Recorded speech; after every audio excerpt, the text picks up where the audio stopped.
Assalamualaikum warahmatullahi wabarakatuh. Perkenalkan, nama saya Gina Mardiah Najah, NIM 1914040053. Baiklah, saya akan menjelaskan pengertian dari discovery learning. Pengertian dari discovery learning. Metode discovery learning ialah metode mengajar yang mengatur pengajaran sedemikian rupa sehingga anak memperoleh pengetahuan yang sebelumnya belum diketahuinya, tidak melalui pemberitahuan, sebagian atau seluruhnya ditemukan sendiri. Dalam pembelajaran ini, kegiatan atau pembelajaran dirancang sedemikian rupa sehingga siswa dapat menemukan konsep dan prinsip melalui proses mentalnya sendiri. Dalam menemukan konsep, siswa melakukan pengamatan, menggolongkan, membuat dugaan, menjelaskan, menarik kesimpulan, dan sebagainya untuk menemukan beberapa konsep atau prinsip. Metode discovery diartikan sebagai prosedur mengajar yang mementingkan pengajaran perseorangan memanipulasi objek sebelum sampai pada generalisasi. Sedangkan Branner menyatakan bahwa anak harus berperan aktif di dalam belajar. Lebih lanjut dinyatakan aktivitas itu perlu dilaksanakan melalui suatu cara yang disebut discovery. Discovery yang dilaksanakan siswa dalam proses belajarnya diarahkan untuk menemukan suatu konsep atau prinsip. Metode pembelajaran ini merupakan suatu metode pengajaran yang menitik beratkan pada aktivitas siswa dalam belajar. Dalam proses pembelajaran, dengan metode ini, guru hanya bertindak sebagai pembimbing dan fasilitator yang mengarahkan siswa untuk menemukan konsep, dalil, prosedur, algoritma, dan semacamnya. Selanjutnya, langkah-langkah discovery learning. Yang pertama, seleksi pendahuluan terhadap prinsip-prinsip pengertian konsep dan generalisasi pengetahuan. Yang kedua, membantu dan memperjelas tugas atau problem yang dihadapi siswa serta peranan masing-masing siswa. Yang ketiga, mempersiapkan kelas dan alat-alat yang diperlukan. Yang keempat, mengecek pemahaman siswa terhadap masalah yang akan dipecahkan. Yang kelima, memberi kesempatan pada siswa untuk melakukan penemuan. Yang keenam, membantu siswa dengan informasi data jika diperlukan oleh siswa. Yang ketujuh, memimpin analisis sendiri dengan pernyataan yang mengarahkan dan mengidentifikasi masalah. Yang delapan, merangsang terjadinya interaksi antara siswa dengan siswa. Yang kesembilan, membantu siswa merumuskan prinsip dan generalisasi hasil penemuannya. Selanjutnya masuk kelebihan dan kekurangan discovery learning. Yang pertama, kelebihannya, siswa aktif dalam kegiatan belajar sebab ia berpikir dan menggunakan kemampuan untuk menemukan hasil akhir. Yang kedua, siswa memahami benar bahan pelajaran sebab mengalami sendiri proses menemukannya. Sesuatu yang diperoleh dengan cara ini lebih lama diingat. Yang ketiga, menemukan sendiri menimbulkan rasa puas. Kepuasan batin ini mendorong ingin melakukan penemuan lagi sehingga minat belajarnya meningkat. Yang keempat, siswa yang memperoleh pengetahuan dengan metode penemuan akan lebih mampu mentransfer pengetahuannya ke berbagai konteks. Yang kelima, metode ini melatih siswa untuk lebih belajar banyak sendiri. Selanjutnya, kekurangan. Kekurangan ini membutuhkan waktu belajar yang lebih lama dibandingkan dengan belajar menerima. Untuk mengurangi kelemahan tersebut, maka diperlukan bantuan guru. Bantuan guru dapat dimulai dengan mengajukan beberapa pertanyaan dan dengan memberikan informasi secara singkat. Pertanyaan dan informasi tersebut dapat dimuat dalam lembar kerja siswa yang telah diperiksa oleh guru sebelum pembelajaran dimulai. Selanjutnya kita masuk ke dalam contoh. Guru menentukan tujuan pembelajaran, identifikasi karakteristik peserta didik, yaitu dalam kemampuan awal, minat, gaya belajar, dan sebagainya. Contoh kedua, guru membimbing peserta didik merumuskan prinsip dan generalisasi hasil penemuannya. Yang ketiga, guru mengidentifikasi sumber belajar dan memberi kesempatan kepada peserta didik untuk mengidentifikasi sebanyak mungkin agenda masalah yang relevan dengan bahan pelajaran.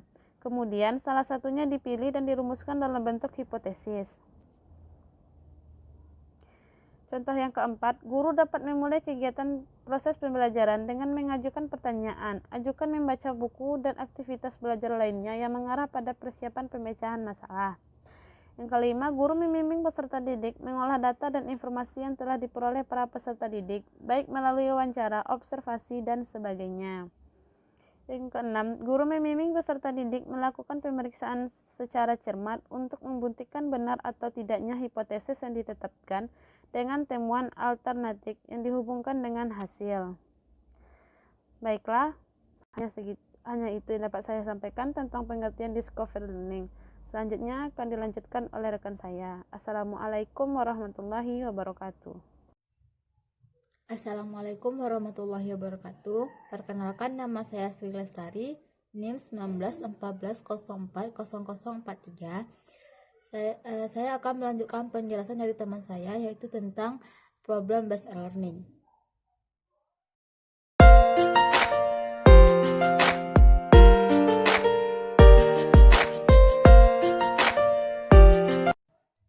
Problem based learning adalah kegiatan interaksi antara stimulus dan respon, merupakan hubungan antara dua arah belajar dan lingkungan. Lingkungan memberi masukan kepada siswa berupa bantuan dan masalah, sedangkan sistem saraf otak berfungsi menafsirkan buatan itu secara efektif sehingga dapat diselidiki, dinilai, dianalisis, serta dicarikan pemecahan dengan baik. Ciri-ciri dari problem based learning. Pertama, based learning merupakan rangkaian aktivitas pembelajaran. Yang kedua, aktivitas pembelajaran diarahkan untuk menyelesaikan masalah. Yang ketiga, pemecahan masalah menggunakan pendekatan secara ilmiah.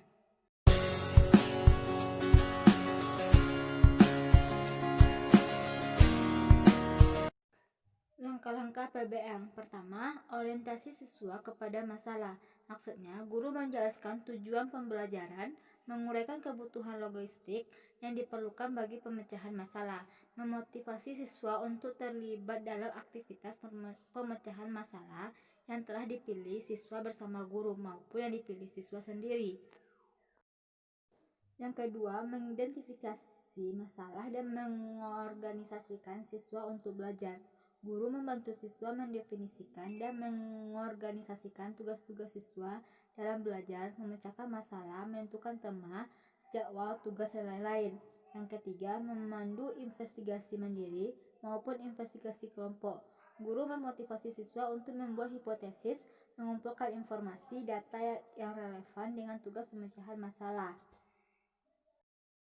4. Mengembangkan dan memprestasikan karya. Guru membantu siswa dalam merencanakan dan menyiapkan karya yang relevan. Misalnya, membuat laporan, membantu berbagi tugas dengan teman-teman sekelompok, dan lain-lain. Kemudian siswa mempresentasikan karya sebagai bukti pemecahan masalah. Yang kelima, refleksi dan penilaian. Guru memandu siswa untuk melakukan refleksi, memahami kekuatan dan kelemahan laporan mereka, mencatat dalam ingatan butir-butir atau konsep penting terkait pemecahan masalah, menganalisis dan menilai proses-proses dan hasil akhir dari investigasi masalah. Selanjutnya, mempersiapkan penyelidikan lebih lanjut terkait hasil pemecahan masalah. Kelebihan PBL. Pertama, siswa akan terbiasa menghadapi masalah dan merasa tertantang untuk menyelesaikan masalah. Yang kedua, memupuk solidaritas sosial dengan terbiasanya berdiskusi dengan teman-teman sekelompok, kemudian berdiskusi dengan teman-teman sekelasnya. Yang ketiga, makin mengakrabkan guru dengan siswa. Selanjutnya, ada kemungkinan suatu masalah yang harus diselesaikan siswa melalui eksperimen. Hal ini juga membiasakan siswa untuk menerapkan metode eksperimen. Kelemahan dari problem based learning. Yang pertama, tidak banyak guru yang mampu mengantarkan siswa kepada pemecahan masalah. Yang kedua, seringkali memerlukan biaya mahal dan waktu yang panjang. Ketiga, aktivitas siswa yang dilaksanakan di luar sekolah sulit dipantau guru. Penerapan model pembelajaran PBL. Di bawah ini akan diberi salah satu alternatif contoh bagaimana penerapan kelima tahap pembelajaran berbasis masalah tersebut. Dalam contoh ini diambil materi untuk mata pelajaran matematika kelas 7 terkait topik bilangan atau pola. Bilangan komputasi dasar yang dipilih adalah menunjukkan sikap logis, kritis, analitik, konsisten dan teliti, bertanggung jawab, responsif, dan tidak mudah menyerah dalam memecahkan masalah. Yang kedua, 2.2, memiliki rasa ingin tahu, percaya diri, dan ketertarikan pada matematika, serta memiliki rasa percaya pada daya dan kegunaan matematika. 3.5, memahami pola, menggunakan daya untuk menduga dan membuat generasi. 4.1, menggunakan pola generalisasi untuk menyelesaikan masalah.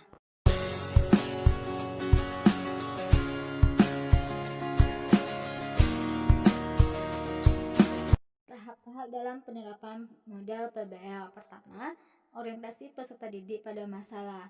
A. Guru menyampaikan tujuan pembelajaran berdasarkan kompetensi dasar yang dipilih.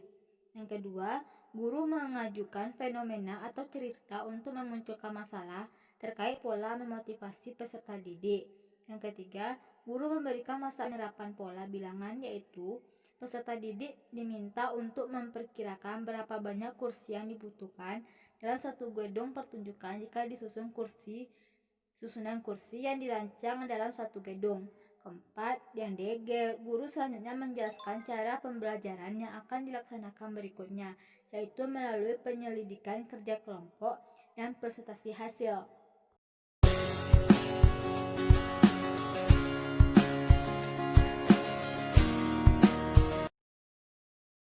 Tahap kedua, mengorganisasi peserta didik dalam belajar. Guru mengelompokkan peserta didik dalam kelompok kecil yang terdiri atas 4-5 orang. Guru memberikan tugas kelompok untuk menyelesaikan masalah yang diberikan dengan melalui diskusi kelompok. C. Guru memberi kesempatan kepada kelompok untuk membaca buku, peserta didik atau sumber lain, atau melakukan penyelidikan guna memperoleh informasi yang berkaitan dengan masalah yang diberikan.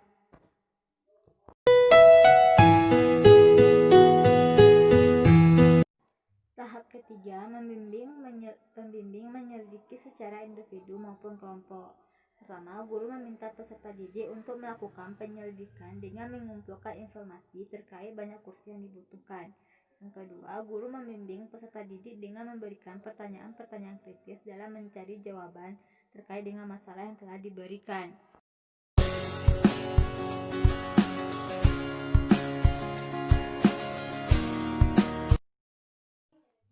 Tahap keempat, mengembangkan dan menyajikan hasil karya. Pada tahap ini, guru dapat membimbing peserta didik untuk mengembangkan hasil penyelidikannya. Guru meminta peserta didik untuk mengembangkan hasil penyelidikan menjadi bentuk umum. Kedua, guru meminta perwakilan kelompok untuk menyampaikan hasil temuannya.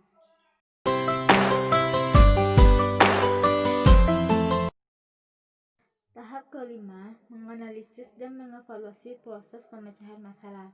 Guru membimbing siswa untuk melakukan analisis terhadap pemecahan masalah terkait pola bilangan yang telah ditemukan siswa. Guru membantu siswa untuk melakukan refleksi atau evaluasi terhadap penyidikan mereka dan proses-proses yang mereka gunakan. Guru melaksanakan evaluasi belajar dan mengenai materi yang telah dipelajari siswa. Assalamualaikum warahmatullahi wabarakatuh. Perkenalkan, nama saya Sinta Maidatul Putri, NIM 1914040059. Di sini saya akan melanjutkan materi dari teman saya sebelumnya, yaitu tentang cooperative learning. Pada materi cooperative learning, saya akan menjelaskan apa itu cooperative learning, bagaimana langkah-langkah dari cooperative learning, apa kelebihan dan kekurangan dari cooperative learning, dan bagaimana cara penerapan dari cooperative learning tersebut. Model pembelajaran cooperative learning atau kooperatif. A. Pengertian cooperative learning. Cooperative learning berasal dari kata kooperatif yang artinya mengerjakan sesuatu secara bersama-sama dengan saling membantu satu sama lainnya sebagai satu kelompok atau satu tim. Pengertian cooperative learning menurut para ahli sebagai berikut. Yang pertama, menurut Suprijono Agus, model pembelajaran kooperatif adalah konsep yang lebih luas, meliputi semua jenis kerja kelompok termasuk bentuk-bentuk yang dipimpin oleh guru atau diarahkan oleh guru. 2. Menurut Slavin, Cooperative learning adalah suatu pembelajaran di mana sistem belajar dan bekerja dalam kelompok-kelompok kecil yang berjumlah 4-6 orang secara kolaboratif sehingga dapat merangsang siswa lebih bergairah dalam belajar.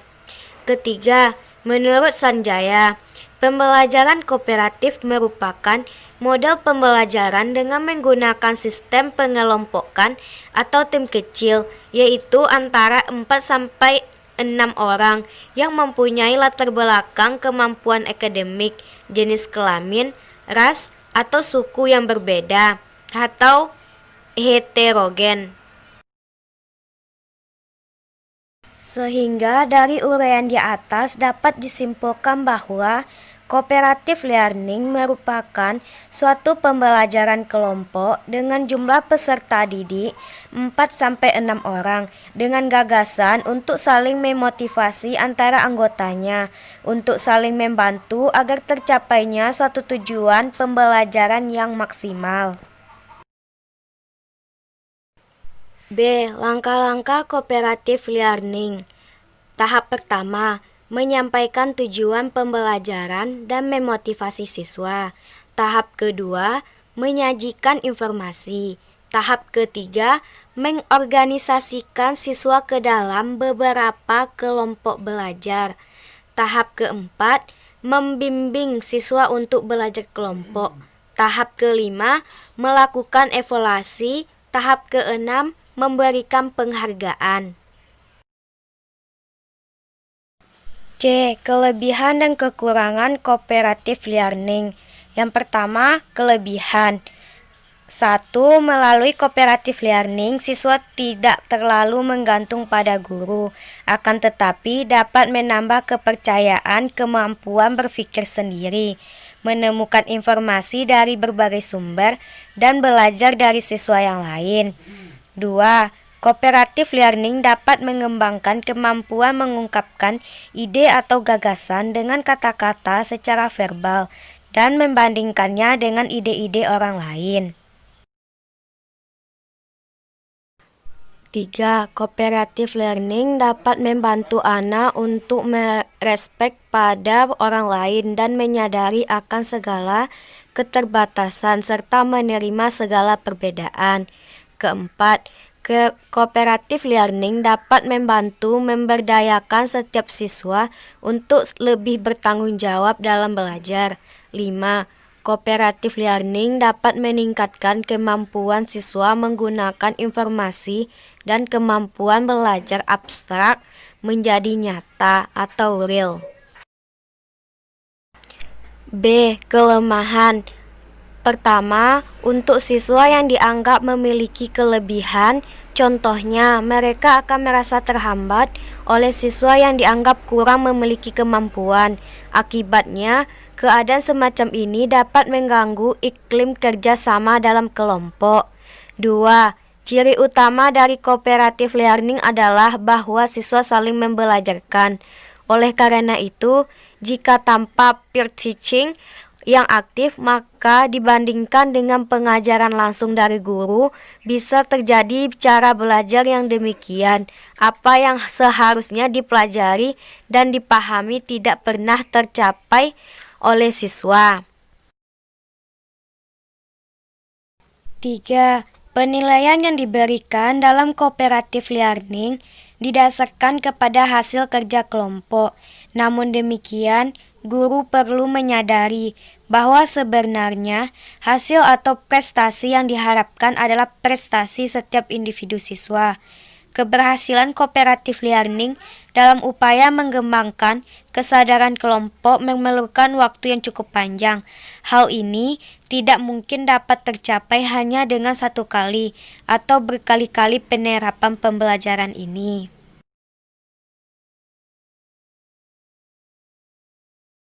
D. Penerapan model pembelajaran cooperative learning. 1.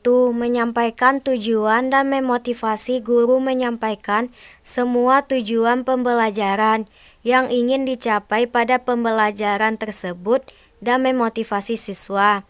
2. Menyajikan informasi. Guru menyajikan informasi kepada siswa dengan jelas, demonstrasi, atau lewat bahan bacaan. 3. Mengorganisasikan siswa ke dalam kelompok kooperatif. Guru menjelaskan kepada siswa bagaimana caranya membentuk kelompok belajar dan membantu setiap kelompok agar melakukan transisi secara efisien. 4. Membimbing kelompok bekerja dan belajar. Guru membimbing kelompok-kelompok belajar pada saat mereka mengalami kendala dalam menyelesaikan suatu persoalan.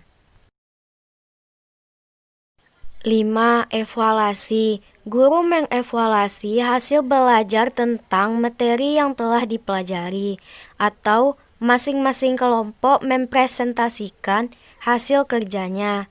6. Memberikan penghargaan. Guru mencari cara untuk menghargai baik upaya maupun hasil belajar individu dan kelompok. Assalamualaikum warahmatullahi wabarakatuh. Perkenalkan, nama saya Anissa Juwita Muhdi, NIM 1914040048, akan melanjutkan materi dari rekan saya sebelumnya, yaitu selanjutnya mengenai model pembelajaran langsung. Nah, bagaimana dengan model pembelajaran langsung ini? Yuk simak videonya. Selanjutnya yaitu model pembelajaran langsung. Pengertian dari model pembelajaran langsung yaitu ada beberapa menurut ahli. Yang pertama menurut Anderson. Menurut Arens, model pembelajaran langsung yaitu suatu model pembelajaran yang dirancang khusus untuk menunjang proses belajar siswa yang berkaitan dengan pengetahuan deklaratif dan pengetahuan prosedural yang terstruktur dengan baik, dapat diajarkan dengan pola kegiatan yang bertahap selangkah demi selangkah. Selain Arens, juga ada Hamzah yang mendefinisikan model pembelajaran langsung, yaitu suatu program yang paling efektif untuk mengukur pencapaian keahlian dasar, keahlian dalam memahami suatu materi dan konsep diri sendiri.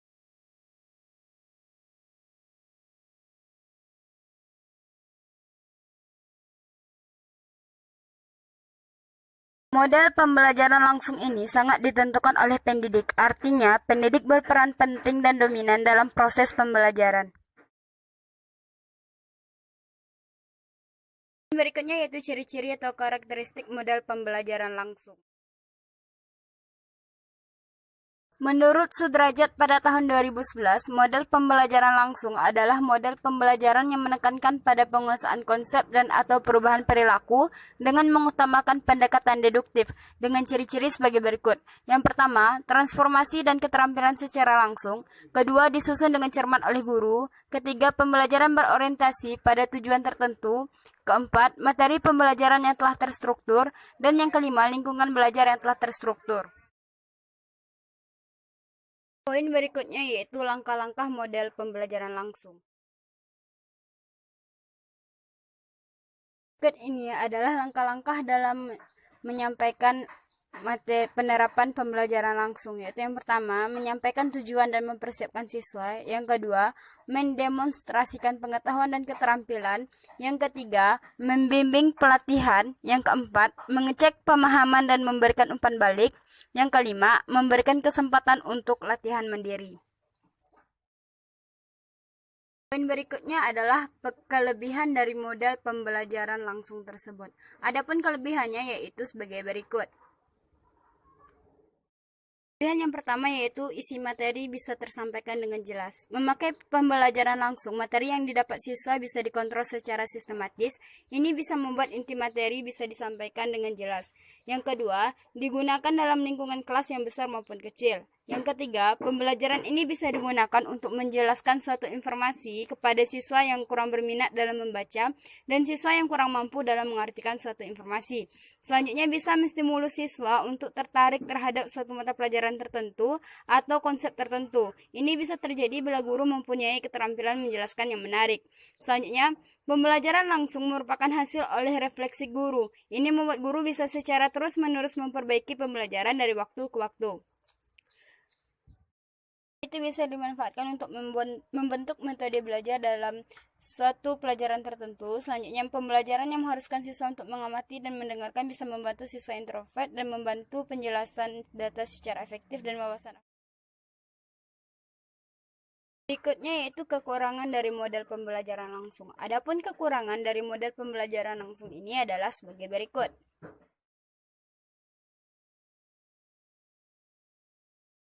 Kekurangan yang pertama yaitu tidak semua siswa bagus dalam kemampuan mengolah informasi, memperhatikan, mencatat, dan mendengar. Ini bisa menghambat pelaksanaan pembelajaran langsung kecuali guru bisa telaten dalam mengajarkan materi. Yang kedua, penerapan pembelajaran ini guru akan kewalahan dalam menentukan kapasitas pengetahuan dasar, kekuatan siswa dalam mempelajari dan memahami suatu pelajaran. Selanjutnya, karena pembelajaran langsung bersifat pasif, siswa akan kehilangan kesempatan dalam mengembangkan keterampilan sosial mereka dalam berdiskusi dan bertanya. Selanjutnya, pembelajaran ini guru dituntut untuk memiliki kemampuan yang powerful seperti berwawasan luas, percaya diri, sistematis, antusias, dan tidak membosankan karena pembelajaran ini berpusat pada guru. Selanjutnya, dalam penelitian terbaru bahwa kontrol penuh pada aktivitas pembelajaran yang menjadi ciri pembelajaran langsung ini bisa membuat siswa kehilangan kesempatan untuk mengembangkan keterampilan problem solving, independensi, dan keaktifan siswa. Berikutnya, pembelajaran langsung menuntut guru untuk bisa berkomunikasi dengan fleksibel. Bila guru tidak pandai dalam berkomunikasi dan menarik pembelajaran, akan tidak ada artinya. Berikutnya yaitu, bila pengetahuan diajarkan memiliki kompleksitas tinggi, detail, dan abstrak, pembelajaran langsung bisa jadi kehilangan manfaatnya karena siswa bisa saja salah paham tentang pengetahuan yang diajarkan. Poin berikutnya itu bila siswa tidak diikutsertakan dalam pembelajaran, maka mereka akan kehilangan fokus dan materi yang dijelaskan akan sedikit yang diterima. Kekurangan selanjutnya yaitu model pembelajaran langsung ini berpusat pada guru dan cenderung hanya berkomunikasi satu arah. Ini bisa membuat siswa kurang aktif dan guru sulit untuk mendapatkan feedback. Ini bisa memungkinkan terjadinya salah paham. Berikutnya yaitu siswa dituntut untuk bisa mengamati guru dengan teliti dan tidak semua siswa bisa meneliti. Berikutnya yaitu contoh penerapan dari model pembelajaran langsung yaitu sebagai berikut.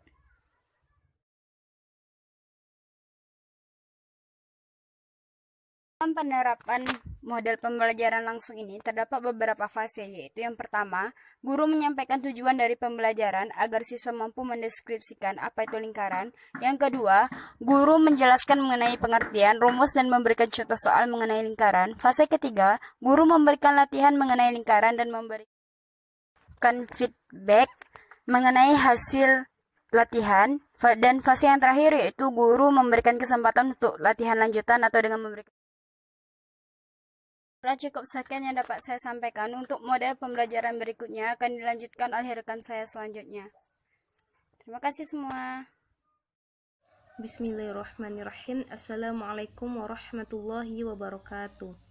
Perkenalkan, nama saya Septi Wulandari dengan NIM 1614040101. Baiklah, pada video kali ini saya akan melanjutkan pembahasan dari hasil diskusi kami yang mana di sini saya akan membahas tentang model realistik. Baiklah, langsung saja kita masuk ke pembahasan model realistik ini. Baiklah, yang pertama kita masuk ke pengertian model realistik. Pendidikan matematika realistik atau Realistic Mathematics Education atau RMI adalah sebuah pendekatan belajar matematika yang menempatkan permasalahan matematika dalam kehidupan sehari-hari, sehingga mempermudah siswa menerima materi dan memberikan pengalaman langsung dengan pengalaman mereka sendiri. Masalah-masalah realistik digunakan sebagai sumber munculnya konsep-konsep atau pengetahuan matematika formal, di mana siswa diajak bagaimana cara berpikir menyelesaikan masalah, mencari masalah, dan mengorganisasi pokok persoalan. Selanjutnya yaitu pengertian model realistik menurut para ahli. Menurut Hadi, Realistic Mathematics Education digunakan sebagai titik awal untuk mengembangkan ide dan konsep matematika. Penjelasan lebih lanjutnya bahwa pembelajaran matematika realistik ini berangkat dari kehidupan anak yang dapat dengan mudah dipahami oleh anak, nyata dan terjangkau oleh imajinasinya. dan dapat dibayangkan sehingga mudah baginya untuk mencari kemungkinan penyelesaiannya dengan menggunakan kemampuan matematika yang telah dimiliki. Yang kedua itu menurut Rahayu, Realistic Mathematical Education merupakan suatu pendekatan pembelajaran matematika yang lebih menekankan realitas dan lingkungan sebagai titik awal dari pembelajaran. Yang terakhir itu menurut Tarigan, yang mana menurut Tarigan, Realistic Mathematical Education adalah menempatkan realitas dan pengalaman nyata siswa dalam kehidupan sehari-hari sebagai titik awal pembelajaran serta menjadikan matematika sebagai aktivitas siswa. Siswa diajak berpikir cara menyelesaikan masalah yang pernah dialaminya. Selanjutnya, langkah-langkah pembelajaran model realistik. Penerapan pembelajaran realistik matematika education adalah sebagai berikut. Menurut Hobry, yaitu langkah pertamanya memahami masalah kontekstual, guru memberikan masalah kontekstual dan siswa memahami permasalahan tersebut. Yang kedua, menjelaskan masalah kontekstual, guru menjelaskan situasi dan kondisi soal dengan memberikan petunjuk atau saran seperlunya terhadap bagian-bagian tertentu yang belum dipahami siswa. Penjelasan ini hanya sampai siswa mengerti maksud soal. Langkah yang ketiga yaitu menyelesaikan masalah kontekstual siswa secara individu, menyelesaikan masalah kontekstual dengan cara mereka sendiri. Guru memotivasi siswa untuk menyelesaikan masalah dengan cara mereka dengan memberikan pertanyaan atau petunjuk ataupun saran. Langkah yang keempat yaitu membandingkan dan mendiskusikan jawaban guru, menyediakan waktu dan kesempatan pada siswa untuk membandingkan dan mendiskusikan jawaban dari soal secara berkelompok, untuk selanjutnya dibandingkan dan didiskusikan pada diskusi kelas. Dan langkah yang kelima yaitu menyimpulkan dari diskusi. Guru mengarahkan siswa menarik kesimpulan suatu prosedur atau konsep dengan guru bertindak sebagai pembimbing. Selanjutnya yaitu kelebihan dan kekurangan dari model realistik. Pertama, kelebihannya yaitu karena siswa membangun sendiri pengetahuannya, maka siswa tidak mudah lupa dengan pengetahuannya. Yang kedua yaitu suasana dalam proses pembelajaran menyenangkan karena menggunakan realitas kehidupan sehingga siswa tidak cepat bosan untuk belajar matematika. Yang ketiga, siswa merasa dihargai dan semakin terbuka karena setiap jawaban siswa ada nilainya. Dan kelebihan yang keempat itu memupuk kerjasama dalam kelompok. Yang kelima, melatih keberanian siswa karena harus menjelaskan jawabannya. Yang keenam, melatih siswa untuk terbiasa berpikir dan mengemukakan pendapat. Dan kelebihan yang terakhir yaitu pendidikan berbudi pekerti, misalnya saling kerjasama dan menghormati teman yang sedang berbicara. Selanjutnya kekurangannya, yang pertama, karena sudah terbiasa diberi informasi terlebih dahulu, maka siswa masih kesulitan menemukan sendiri jawabannya. Kekurangan kedua yaitu membutuhkan waktu yang lama bagi siswa yang memiliki kemampuan yang rendah. Yang ketiga, siswa yang pandai kadang-kadang tidak sabar untuk menanti temannya yang belum selesai. Dan yang keempat, membutuhkan alat peraga yang sesuai dengan situasi pembelajaran saat itu. Dan kekurangannya yang kelima, yaitu belum ada pedoman penilaian sehingga guru merasa kesulitan dalam evaluasi atau memberi nilai.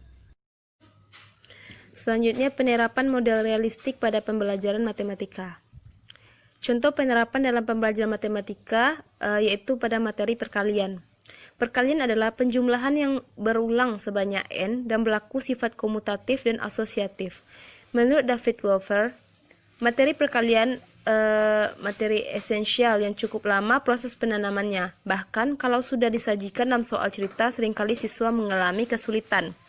Untuk itu, guru harus mampu menemukan suatu cara agar bisa membawa siswa lebih mudah dalam penanaman konsep materi tersebut, dengan membawa anak ke situasi permasalahan yang nyata dalam kehidupan sehari-hari yang sering dialami siswa. Misalnya dalam penanaman konsep perkalian dengan cara guru mengajukan pertanyaan, 3 ekor ayam kakinya ada berapa? Dengan masalah seperti ini, jawaban anak diharapkan akan bermacam-macam. Salah satunya adalah banyaknya kaki ayam adalah 2 tambah 2 tambah 2. Jika tidak ada yang menyatakan dengan 3 kali 2, maka kita dapat mengenalkan tentang notasi atau lambang atau konsep perkalian, yaitu 3 kali 2. Jadi, dengan pertanyaan tadi diharapkan siswa dapat membangun atau mengkonstruksikan pengetahuannya sendiri. Dari jawaban pertanyaan itu dimunculkan konsep perkalian.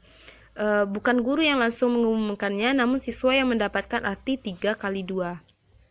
Pembelajaran dengan pendekatan realistik ini adalah suatu konsep pembelajaran yang menghubungkan materi pelajaran dengan situasi nyata yang dikenal siswa dan proses konstruksi pengetahuan matematika oleh siswa sendiri. Masalah konteks nyata merupakan bagian inti dan disajikan sebagai starting point dalam pembelajaran matematika dengan menggunakan pendekatan realistik ini. Dengan demikian, pembelajaran realistik merupakan suatu sistem pembelajaran yang didasarkan pada penelitian kognitif, afektif, dan psikomotor, sehingga guru harus merencanakan pengajaran yang cocok dengan tahap perkembangan siswa, baik itu mengenai kelompok belajar, memfasilitasi pengaturan belajar siswa, mempertimbangkan latar belakang dan keberagaman pengetahuan siswa, serta mempersiapkan cara, teknik pertanyaan, dan pelaksanaan asesmen otentik, sehingga pembelajaran mengarah pada peningkatan kecerdasan siswa secara menyeluruh untuk dapat menyelesaikan permasalahan yang dihadapinya. Assalamualaikum warahmatullahi wabarakatuh. Perkenalkan, nama saya Ranti Apnika dengan NIM 1914040069. Baiklah, saya akan menjelaskan materi selanjutnya, yaitu tentang Project Based Learning atau model pembelajaran berbasis project. Yang akan saya jelaskan ada 4. Yang pertama, tentang pengertian dari Project Based Learning. Yang kedua, langkah-langkah Project Based Learning. Yang ketiga, kelebihan dan kekurangan dari Project Based Learning. Dan yang keempat, penerapan dari Project Based Learning. Model pembelajaran berbasis project atau PBP atau Project Based Learning atau PJBL. Yang pertama, pengertian model pembelajaran berbasis project. Menurut Paya, model PBP merupakan suatu model pembelajaran yang dapat mengajarkan siswa untuk menguasai keterampilan, proses, dan penerapannya dalam kehidupan sehari-hari, sehingga membuat proses pembelajaran menjadi lebih bermakna. Model ini berfokus pada konsep-konsep dan prinsip-prinsip utama dari suatu disiplin ilmu, dan dalam pelaksanaannya, siswa dilibatkan dalam kegiatannya untuk bekerja secara otonom, mengkonstruk belajar mereka sendiri, dan pada akhirnya menghasilkan produk nyata yang bernilai dan realistik. Yang kedua, langkah-langkah Project Based Learning. Menurut Rais dalam Study 2015, langkah-langkah model pembelajaran Project Based Learning adalah sebagai berikut. Yang pertama, membuka pelajaran dengan suatu pertanyaan yang menantang atau start with the big question. Yang kedua, merencanakan project atau design a plan for project. Yang ketiga, menyusun jadwal aktivitas atau create a schedule. Yang keempat, mengawasi jalannya project atau monitor the students and the progress of the project. Yang kelima, penilaian terhadap produk yang dihasilkan atau assess the outcome. Yang keenam, evaluasi atau evaluate the experience. Kelebihan dan kekurangan PJBL. Menurut Bose dan Krauss, model pembelajaran ini memiliki kelebihan atau keunggulan sebagai berikut. Yang pertama, model ini bersifat terpadu dengan kurikulum sehingga tidak memerlukan tambahan apapun dalam pelaksanaannya. Yang kedua, siswa terlibat dalam kegiatan dunia nyata dan mempraktikkan strategi otentik secara disiplin. Yang ketiga, siswa bekerja secara kolaboratif untuk memecahkan masalah yang penting baginya. Yang keempat, teknologi terintegrasi sebagai alat untuk penemuan, kolaborasi, dan komunikasi dalam mencapai tujuan pembelajaran penting dalam cara-cara baru. Dan yang kelima, meningkatkan kerjasama guru dalam merancang dan mengimplementasikan proyek-proyek yang melintas batas-batas geografis atau bahkan melompat zona waktu. Selain keunggulan, model pembelajaran ini juga dinilai memiliki kelemahan-kelemahan sebagai berikut. Yang pertama, memerlukan banyak waktu dan biaya. Yang kedua, memerlukan banyak media dan sumber belajar. Yang ketiga, memerlukan guru dan siswa yang sama-sama siap belajar dan berkembang. Dan yang keempat, ada kekhawatiran siswa hanya akan menguasai satu topik tertentu yang dikerjakannya. Yang keempat, penerapan Project Based Learning atau PJBL. Pada penerapannya dalam pembelajaran, guru dan peserta didik dapat bekerja sama mendesain proyek, merancang perencanaan proyek, dan menyusun jadwal. Nah, untuk memandu pembelajaran ini, guru dapat mendesain instrumen-instrumen lembar kerja peserta didik, karena pelaksanaan pembelajarannya umumnya dilakukan sebagai tugas di luar tatap muka kecuali pelaporan hasil proyek. Untuk penilaiannya, guru harus menyiapkan instrumen penilaian proyek. Baiklah, sekian yang dapat saya sampaikan. Selanjutnya akan dilanjutkan oleh rekan saya. Assalamualaikum warahmatullahi wabarakatuh. Perkenalkan, nama saya Ines Marbuana Putri, NIM 1914040075. Baiklah, saya akan melanjutkan materi dari teman saya, yaitu tentang metode kontekstual. Selanjutnya yaitu tentang metode kontekstual. Yang pertama yaitu pengertian pembelajaran kontekstual. Pembelajaran kontekstual merupakan suatu proses pendidikan yang holistik dan bertujuan memotivasi siswa untuk memahami makna materi pelajaran yang dipelajarinya dengan mengaitkan materi tersebut dengan konteks kehidupan mereka sehari-hari atau konteks pribadi, sosial, dan kultural, sehingga siswa memiliki pengetahuan atau keterampilan yang secara fleksibel dapat diterapkan atau ditransfer dari satu permasalahan atau konteks permasalahan ke konteks lainnya. Selanjutnya yaitu langkah-langkah pembelajaran kontekstual. Yang pertama yaitu mengembangkan pemikiran bahwa anak akan belajar lebih bermakna dengan cara bekerja sendiri, menemukan sendiri, dan mengonstruksi.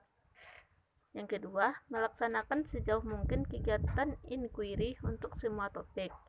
Yang ketiga, mengembangkan sifat ingin tahu siswa dengan bertanya. Yang keempat, menciptakan masyarakat belajar. Yang kelima, menghadirkan model sebagai contoh belajar. Yang keenam, melakukan refleksi di akhir pertemuan. Dan yang ketujuh yaitu melakukan penilaian yang sebenarnya dengan berbagai cara.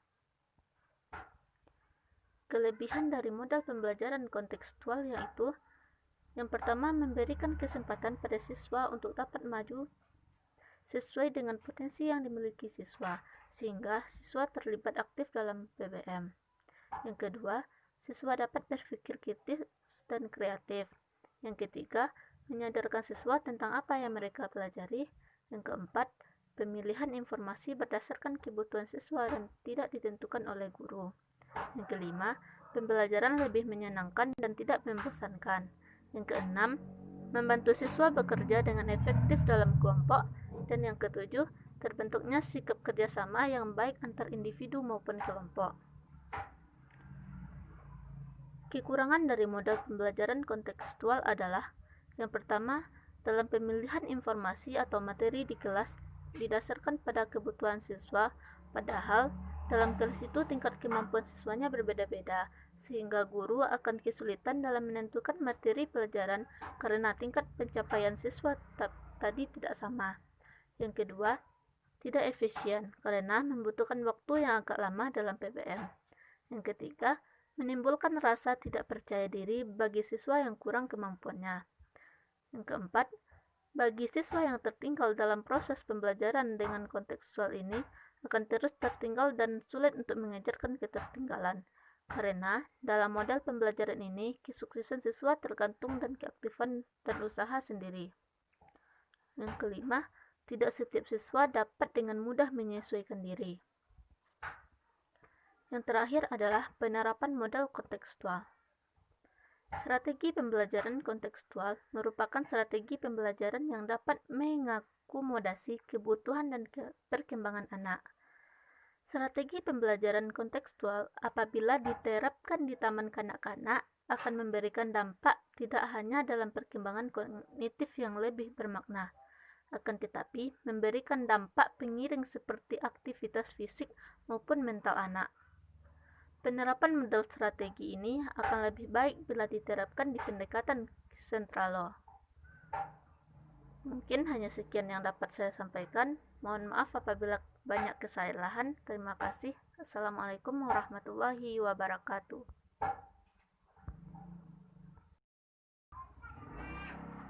Assalamualaikum warahmatullahi wabarakatuh. Perkenalkan, nama saya Ines Marbuana Putri, NIM 1914040075. Baiklah, saya akan melanjutkan materi dari teman saya, yaitu tentang metode kontekstual.